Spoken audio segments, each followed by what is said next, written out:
Mau mulai intermittent fasting tapi ragu-ragu, takut lapar, takut nggak bisa, takut nggak tahan godaan, takut nanti gagal? Ini dia 3 tips untuk para pemula yang mau coba intermittent fasting. Saya mulai intermittent fasting 2020 karena pada saat itu saya mencoba mencari cara gimana caranya saya ada di rumah tapi tidak tergoda untuk buka kulkas. Nah, ketemulah yang namanya intermittent fasting. Dan sejak saat itu sampai hari ini saya adalah seorang yang suka banget sama intermittent fasting meskipun nggak selalu saya intermittent fasting.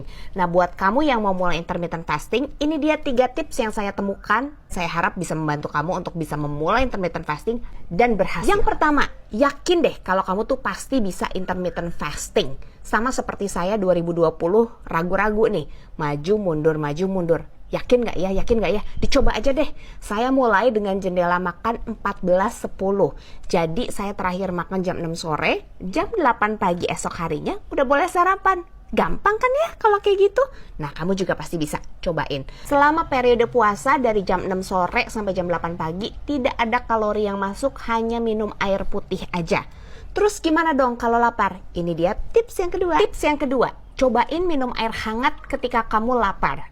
Beneran air hangat itu bisa membantu kita untuk menahan rasa lapar, membuat perut kita terasa lebih penuh, lebih hangat, sehingga kita bisa menunggu waktu lebih lama untuk berbuka puasa. Bukan susu hangat ya, pokoknya nggak ada kalori selama puasa. Yang ketiga, pengalaman berkata kalau kita nggak bersiap-siap maka kita bersiap-siap untuk gagal. Dan beneran, kalau kamu udah lapar duluan, biasanya nih ya, kita tuh kalap apa aja yang di depan mata pengen kita makan. Mulai dari makanan yang boleh dimakan sampai makanan yang nggak boleh dimakan sama kita. Terutama untuk kita yang mau menurunin berat badan ya. Jadi tipsnya, sebelum kamu lapar, sebelum jam buka puasa kamu, pastikan kamu sudah tahu mau makan apa, sudah disiapkan, sudah direncanakan dengan porsi yang cukup. Porsi yang cukup itu gimana? Proteinnya cukup, sayurnya cukup, airnya cukup. Kalau mau karbohidrat boleh, tapi dibatasin ya. Yang paling penting adalah protein, karena protein itu bisa bikin kamu kenyang. Jadi biasanya saya nyiapin 2 potong ayam, paha sama dada. Kemudian ditambah lagi 2 telur. Nah, itu kenyang banget. Kayak gitu, kamu udah bisa nahan lapar sampai jam makan yang berikutnya. Dalam intermittent fasting boleh berapa kali makan sih? Boleh kok. Mau 2 kali makan, 3 kali makan, nggak ada masalah. Selama selama periode untuk makan.